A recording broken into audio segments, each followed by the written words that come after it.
Assalamualaikum warahmatullahi wabarakatuh. Alhamdulillah, salatu wassalamu ala asyrafir rasul ala wassalatu wassalamu ala asyrafil mursalin sayyidina maulana Muhammadin wa ala alihi washabihi ajmain, amma ba'du. Yang kita hormati bersama keluarga besar Habib Haidar, wonten Syarifah Musayyana, Syarifah Hanifah, sedanten ingkang kula hormati, wonten Habib Ali bin Yahya, Habib Ali Ba'akil, wonten Habib Ridho Al-Hasani, wonten mbah-mbah kula niki, wonten Mbah Akhfas, Mbah Zaki, wonten mas-mas kula, wonten Mas Zainul, Mas Sufyan sedanten, dan Kiai Khozin, wonten Mbah Najib, wonten pemain cadangan nih, wonten Mas Edi. Sebelumnya terima kasih sekali atas ralat atau pembenahan dari Habib Ali bin Yahya. Karena memang di Jawa itu biasa musamahah. Kula niku mboten ngerti nek gadah mas jenenge Edi, roe iku sarop.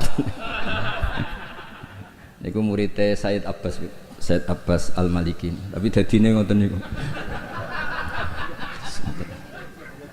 Tapi saya pastikan bahwa Habib Haidar ini teman dekat sama mbah saya, juga sama abahnya Mbak Akhfas Ki Hamid Bedowi. Jadi dulu itu cerita yang beredar, semoga ini tidak termasuk akhta syai'ah atau al-akhta syai'ah. Dulu itu Sayyid Hamzah bin Abdullah bin Umar ini, Sayyid Umar ini gurunya Mbah Mat. Jadi Mbah Mun punya mbah dari ibunya namanya Ahmad bin Su'aib. Itu ngaji sama Sayyid Umar Sato. Di antara khas ngajinya itu harus menghafalkan mahfudhat. Beliau hanya mau ngajar kitab yang bisa dihafalkan, sehingga beliau tidak mau baca kitab besar-besar, karena kalau potongan-potongan Mas Edi kon ngapal majmu' itu kan minal mustakhilat. Ini ku mustakhilat aklan basar Anda. Jadi terus disuruh ngapalkan kitab-kitab kecil, dan itu yang dibawa Mbah Ahmad disarang menjadi muhafadzah. Disyarat untuk alim itu harus muhafadzah hafalannya, tapi sama guru-guru dipakai syarat kenaikan kelas. Tapi saya pastikan bahwa sanad-sanad yang dibaca ini semuanya benar berdasar tulisan versi kita. Kita yang Kiai Jawa juga punya tulisan banyak. Misalnya di sini ditulis Sayyid Haidar bin Hasan bin Sodaqah Dahlan bin Zaini Dahlan bin Ahmad Dahlan sampai Syabdul Qadir Jilani, sampai lewat jalur Sayyid Abdul Al-Mahdi, sampai Hasan Musanna, Hasan Asibti, dan sampai Rasulullah SAW. Saya bawa manuskrip ini, mungkin jarang yang punya, termasuk mas-mas saya pasti tidak punya ini. Ketika Sayyid ini diantara cucunya, kan kita tahu tadi ya, Habib Haidar bin Hasan bin Sodaqah, ya, Haidar bin Hasan bin Sodaqah. Tadi dijelaskan beliau bahwa Sodaqah ini punya saudara namanya Ahmad Zaini Dahlan, yang ma'ruf, yang masyhur, yang ngarang mutamimah macam-macam. Ketika Syekh Mahfud At-Turmusi, ada yang baca At-Tarmasi, ini ngaji di Mekah. Sebelum itu ngaji di Basoleh Darat. Itu ngarang kitab Al-Manhalul Amin, Syarah Masailut Ta'lim, yang dulu dikarang Bafadol.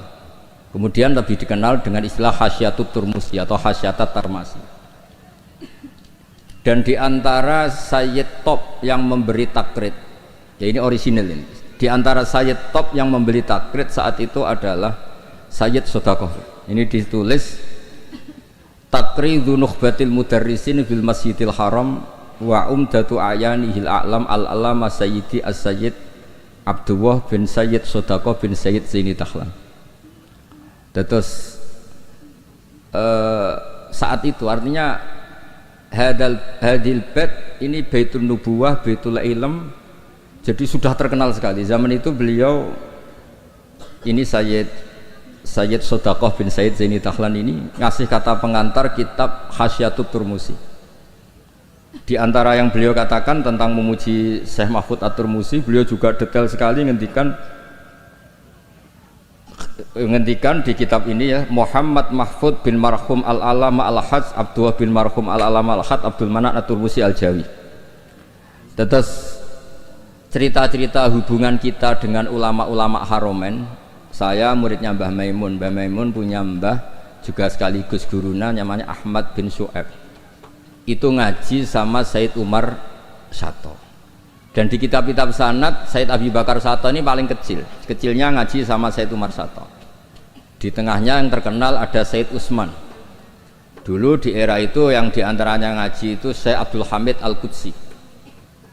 Terus ini cerita-cerita tentang betapa benana wa benahum itu ada lakoh yang luar biasa. Jadi zaman Syekh Mahfud At-Turmusi ngarang kitab itu diantara yang ngasih takrid, ngasih komentar ini Amit ini Sayyid Abdullah bin Sodaqah bin Sayyid Zaini Tahlan. Ini di kitab Hasyatut Turmusi di juz 7. Jadi ketika di akhir juz diterangkan takridot dari beberapa ulama daripada Sadatinal Hasaniyin, yaitu Sayyid Abdullah bin Sodaqah bin Zaini Tahlan. Di antara pujian beliau, karena beliau baca betul kitab Hasyatut Turmusi, inna hadza lahu ta'lif alladzi yaftakhiru bihil amilun. Terus beliau menulis limithli hadza falyamalil amilun. Fajazallahu mu'allifaha al-jaza'al hasan bi fadlihi wa judi wa matta'al muslimina bi baqaihi wa judi. Jadi ini menunjukkan ketika beliau menulis itu masih sugeng. Dan kita tahu Syekh Mahfud At-Turmusi ini adalah gurunya Mbah Hasyim. Jadi memang benar yang dikatakan Habib Ali, kalau cerita Mbah Hasyim ngaji Said Ahmad Zaini Dahlan mah nggak mungkin, karena Mbah Hasyim ngaji sama Syekh Mahfud. Syekh Mahfud baru ngaji sama Sayyid Abi Bakar Sato. Sayyid Abi Bakar Sato baru ngaji sama Sayyid Ahmad Zaini Dahlan. Memang secara tokoh itu ndak mungkin. Tapi ada beberapa catatan memang kalau Syekhona Khalil, Mbah Soleh Darat dan keluarga besar Kudus Ndamaran itu memang do menangi Sayyid Ahmad Zaini Dahlan karena tokohnya memang di atas Mbah Hasyim Asy'ari. Saya pernah neliti bahwa Khinatu via Syekh Nawawi Banten itu Syekh Mahfud At-Turmusi sekitar umur 29 tahun. Karena Syekh Mahfud ini dulu ngaji di Mbah Soleh Darat umur 9 tahun sampai 14 tahun. Terus pertama mulazamah Said Abi Bakar Sato itu umur 15 tahun. Lazamahu muddata asri sinin. Beliau ngaji sekitar 10 tahun. Terus ditinggal wafat oleh Said Abi Bakar Sato itu ketika beliau umur sekitar 25 tahun. Dan ketika beliau ngarang kitab ini, di antara teman beliau dan juga sekaligus mitra diskusinya adalah Sayyid Abdullah bin Sodaqah bin Zaini Tahlan. Kemudian memberi kata pengantar ini, di antaranya mensifati Shahibul Afham ad-daqiqah wal ma'ani al-asba ar-raqiqah al-murtafi ala ru'usi fudala'il asri. Dan kita tahu Mbah Mahfud ini punya beberapa murid, diantaranya adalah mbahnya Mbah Akhfas ini, Mbah Baidowi, juga Mbah Maksum, juga Mbah Sidik Jember, juga beberapa masyayikh di Indonesia. Ini yang agak serius tentang manaqib, supaya kita tahu bahwa inna hadzal ilma dinun fangzuru amman ta'khuduna dinakum. Nah, yang penting dari sanad itu adalah profesionalitas. Sebab itu kula cenderung cerita nu paling seneng cerita wali, kira di kepenak. Jadi dulu itu terkenal cerita ini, yang paling terkenal di Jawa Timur. Ada santri itu gobloknya ndak ketulungan. Jadi khidmah kiai tok, kiai ini ngopi, digekno kopi. Menolak kiai ini rokok, ya digolekno asbak, pokoknya khidmah terus. Suatu saat dia itu mati, ya mati betul. Ketika ditanya sama Mungkar Nakir marbuka, malaikatnya ditertawain. Malaikat kamu itu gimana?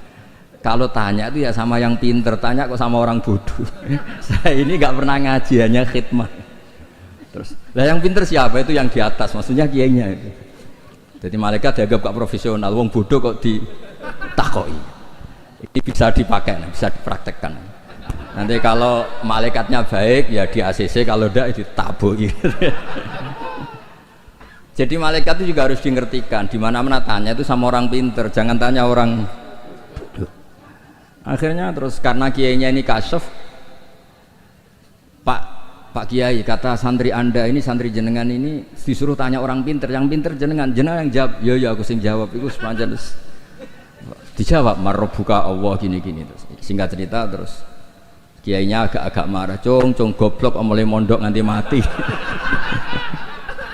Nah ini cerita ini guyon tapi penting, karena kalau kita nanti masuk surga itu ngandalkan syafaat Rasulullah Shallallahu Alaihi Wasallam. Kalau amal kita tidak cukup, amal pidato itu disangoni, itu serawan masalah. Tahlil nangis sebenarnya di depan umum, nanti ngomong ya Ning omah ora pati iso nangis. Ngaji semangat ya nek didelok wong ngene-ngene iki. Ngaji ning omah ngontak, ngantuk. Enggak meyakinkan. Amal kita semua ini tidak meyakinkan. Yang meyakinkan itu syafaat Rasulullah sallallahu alaihi wasallam. Dan syafaat Rasulullah ini supaya Nabi itu tidak capek-capek, ini harus didelegasikan ke kiai-kiai, karena banyak kiai yang mengatakan saya itu tidak yakin bisa nyafaati. Timbang Nabi repot-repot moro mriki kan ya mendingan dipasrah-pasrahno wong kene lah. Ya ada kiai yang cara berpikir begitu. Tapi itu bukan guyon, memang secara sanad seperti itu. Masyhur di kitab Syafaah. Di kitab Syafaah itu ketika Allah memanggil semua nabi dan ada kursi di surga, hanya Nabi yang enggak masuk. Itu bisa dilihat di kitabnya Sayyid Muhammad Mafahim Yajibu Antusoha. Ketika Allah tanya, mana Habibi Muhammad? Beliau tidak mau masuk, kata nabi-nabi yang lain. Kenapa tidak mau masuk? Walhasil terus Nabi ditanya sama Allah, kenapa kamu tidak mau masuk? Semua nabi sudah masuk. Kalau saya kadung masuk, surga ditutup. Nah ini yang muat saya nggak jelas-jelas ini nggak bisa masuk. Intinya kita masuk dulu digiring Rasulullah Shallallahu Alaihi Wasallam. Jadi memang jadi wong pinter itu penting. Jadi wong pinter penting, sing goblok ben tetep goblok. Nggak usah memaksakan apa pinter. Selain angel ya ketok era sopan. Kula niku gadah santri kanca nggih kanca riyen ngaji sami-sami teng Mbah Mun. Niku gobloke ra karuan. Nggak tak takoki kenapa ke goblok. Sungkan Gus, nyaingi Mbah Mun. Saya tuh pernah dinasehati itu paling saya kenang. Gus, nak soleh udah nemen-nemen. Kenapa? Mari kok swargane ambek Mbah Mun sungkan, gak enak.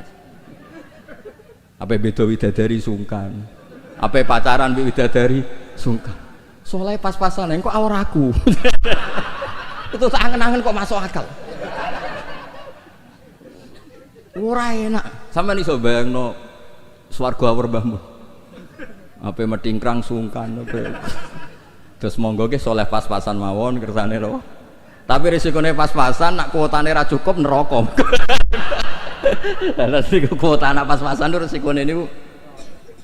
Terus Rasulullah itu milik semuanya nggih.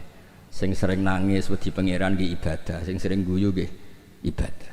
Sampai kalau ada riwayat dan ini saya yakini benar di Ihya ada, di Khilyatul Auliya ada. Inna min khiyari ummati fi ma nabba'anil malalul a'la qauman yadhakuna jahran min saati rahmatillah. Somben umatku pilihan-pilihan sing nak guyu banter-banter. Mergo saking yakin rahmati Allah ku jembar. Potongan ngeten iki beb nak diajari nangis terus frustasi. Mergo kombinasi nangis kredit, nangis damuk bojo, nangis tanpa masa depan. Wis kon guyu mawon kersane ridho mek kodok qadar. Terus masyhur itu dua nabi yang debat ini masyhur, yaitu Yahya dan Isa. Yang satu sering merengut mikir akhirat, digojlok sama yang sering guyu. Mali aroka abisan ka'annaka taqnatu min rahmatillah. Kowe kok merengut kaya ora ana rahmate pangeran. Mbok yo guyu bareng. Terus sing sitok gojlok mali aroka dohikan ka'annaka ta'manu min makrillah. Kowe guyu kaya ora ana adab bae. Lah alhamdulillah mate nabi niku mun saged sedanten guyu nggih saged, nangis nggih saged. Berarti yo niru Nabi Yahya, niru Nabi Isa. Cuma kok ora perkara iku, perkara jagone menang guyu. Arab Saudi menang guyu kabeh. Barang saiki kalah terus nangis kabeh. Lah nek guyune wong saleh-saleh kados kula krana wedi pangeran. Maksudnya guyu mergo wedi pangeran. Kula niku isin didelok pangeran ku nangis. Wong dikek rahmat akeh kok ijek nangis. Oleh syukur iku kapan?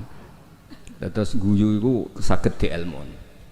Terus niki cerita-cerita sanad mengke di antara kula aturaken Habib Ridho, Habib Ali supados ngertos bilih Al-Mudawwan yang dibukukan bahwa Habib Sodaqah ini Al-Hasani itu di kitabnya Syekh Mahfud napa?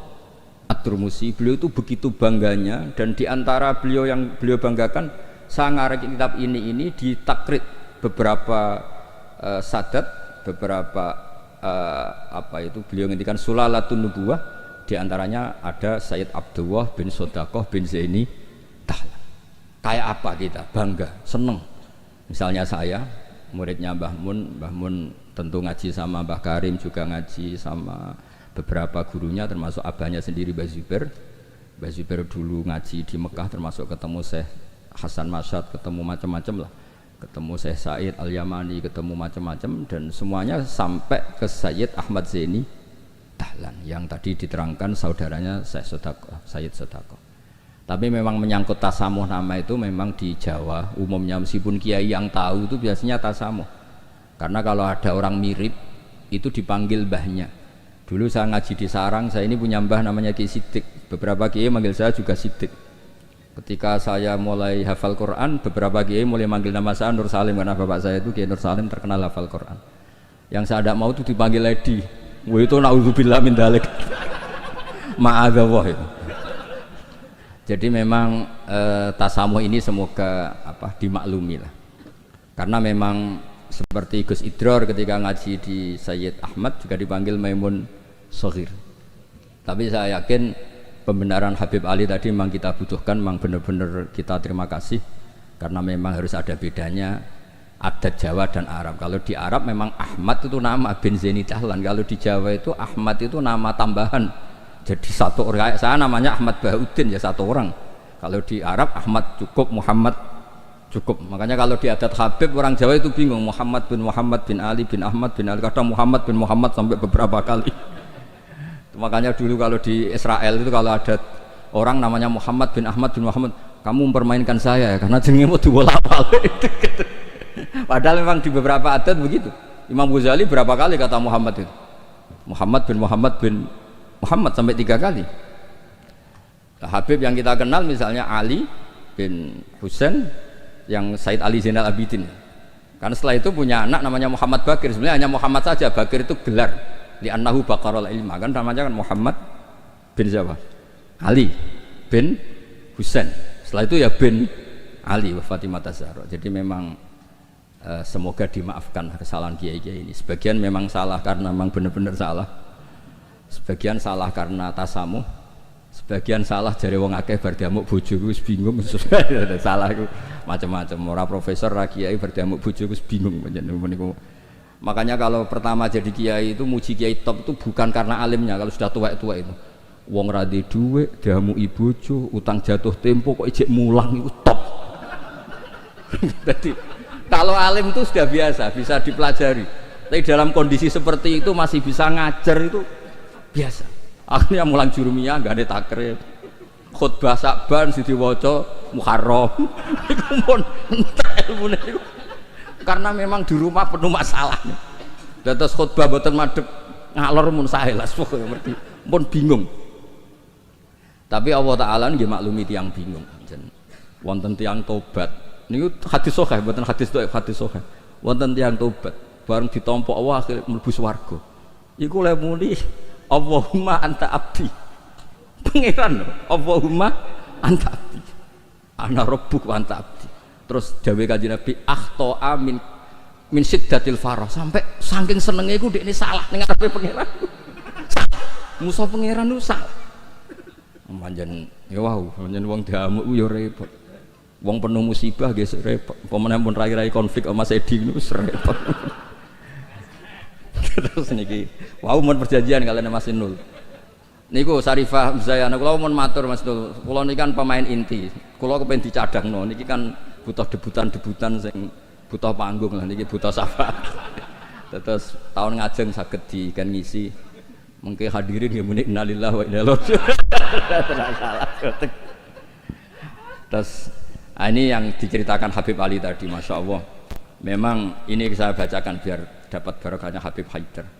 Ini tulisan orisinil Habib Haidar bin Hasan bin Sudaqah bin Zaini Dahlan. Ayyuhal qari as'adakumullah. Ini apa? Kata pengantar beliau ketika nulis manaqibnya Sayyid Hamzah Syato. Laqad alqaitu manaqibat Sayyid Hamzah Syato rahimahullah miraran bi munasabati yaumi wafati fi jama'atin azimah minan nas. Waqad sa'alani katsirun min talabati wa astiqaihim minal ulama an aktuba risalatan fi manaqibi rahimahullah wa tutba umarratan bata ukhra liyakuna huwa qudwatan wa uswatan li syubbanil yaum. Fa waqa'a fi qalbi luzumu ijabati hadzal su'al hasba taqati.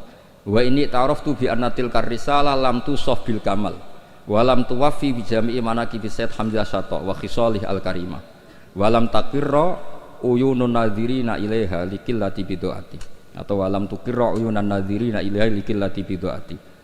intinya itu dengan bahasa Arab seperti ini betapa kita membayangkan kealiman Sayyid Haidar. Beliau pakai lughatil fusha, beliau begitu fasih. Dan keluarga kami kenal sekali sama Habib Haidar karena Sayyid Hamzah Sato itu teman akrabnya buyut saya namanya Badur Rahman, tuh akrab sekali sama Sayyid Hamzah, bikin masjid kemana-mana. Dan Sayyid Badur Rahman ini termasuk donaturnya Sayyid Hamzah ketika bangun masjid. Jadi makanya saya ini ketika Syarifah Muzayana ke rumah saya, terus ada Syarifah Hanifah juga, pernah juga didolanin siapa Mas Farid yang dari Ngawi.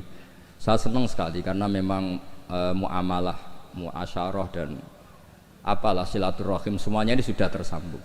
Dan ini yang mudawwan, ini tulisannya Mbah Maimun tentang Sayyid Hamzah Sato, dan diantara yang disisipkan dipakai adalah taklidnya Sayyid Haidar. Yang paling menyenangkan ya ini apa?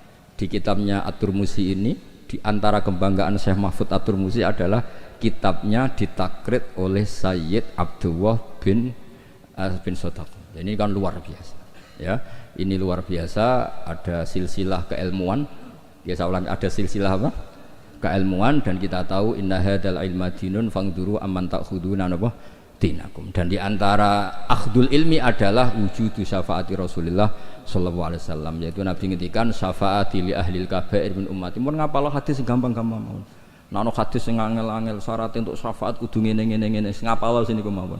Syafaati li ahlil kabair min ummati. Ampun tafsiri ahli kabair sing ahli dosa gedhe sing bulet-bulet wonten mawon kersane mboten memtersangkakan siapapun napa. Li ahlil kabair kanggo wong sing bulet-bulet. Nak kanggo nyuwun sewu nuduh orang melakukan fahisah rapik suudzon mboten apik. Pokoke dimak. Kula nak manane nggih ngoten sak nangger ngaji. Syafaati kuli ahli kabair kudu wong sing bulet-bulet. Mboten dosa gedhe Gus. Senengam kok anggap wong liya dosa. Wong aku biasa husnudzon kok nggih biasa suudzon. Lah kabair maknane kan dosa gedhe. Jare kowe, jare aku ora. Wong bulet-bulet. Terus ada kitab Al-Muwafaqat namanya. Itu kalau ngelem Rasulullah sallallahu alaihi wasallam tutup. Di antara pujiannya adalah disebut Ja'a bimillatin hanifiyah. Nabi ini membawa millah hanifiyah. Dan di antara beliau nyifati itu nyifati ya, agama ini hadhil millah terus taquduhum jami'an, terus sampai memuji. Dan hadhil millah ini menguntungkan muti'an wa asiyah. Orang yang taat ya diuntungkan hadhil millah, yaitu surga biwiri napa hisab. Yang wa asyian juga diuntungkan hadhil millah, karena yang asyian pun sama Rasulullah dingendikani syafaati li ahlil kabair min ummati. Bahkan Allah piyambak ngendikan kul ya ibadiyalladzina asrafu ala anfusihim la taqnatu mir rahmatillah. Jadi yang ahlul taah ya difasilitasi, bahkan ahlul isyan pun difasilitasi syafaat. Lho soal perilaku ya nek iso aja salah. Tapi ora usah dilarang ya wis salah, ora usah dingokon ya wis salah. Makanya agama ini senang ada riwayat-riwayat kullu bani Adam misalnya khotta'un wa khairul khotta'in apa at-tawwab. Agama ini fasilitasi semua mutian wasi. Terus fasilitasi lagi orang-orang yang fahiman wa ghobiyah. Wong sing cerdas lan sing goblok. Sing goblok wis sing cerdas ora kula nggih sami. Syekh Abdul Qadir fil jannah. Mergo wali sultanul ulama. Mengke pengumuman kedua sampean teni. Waman ahabbahu ya fil jannah. Sampean mau urung ngaco tok. Kula Gusti kula mau modal waman ahabbau ya takhalal. Wau mangke manaken sing waca Sayyid Ridho. Sing tau teko ning madrasahku pisan tok. Ora usah sering seko pisan ya pisan. Iku untuk rahmati pangeran. Padahal kene manakipan ra ketung. Wong pancen ora teko rugi ra entuk pitik, tapi soal niate urusan masing-masing. Tapi yang penting niku bukti mahabbah ni Abdul Qadir napa Al-Jilani. Mulane kula suwun sakwise niki nak manakipan eling Abdul Qadir wong alim, aja eling bentuk pitike, paham nggih? Niki kersane ditobati pangeran. Nggih ngoten mawon, mugi-mugi barokah. Wassalamualaikum warahmatullahi wabarakatuh.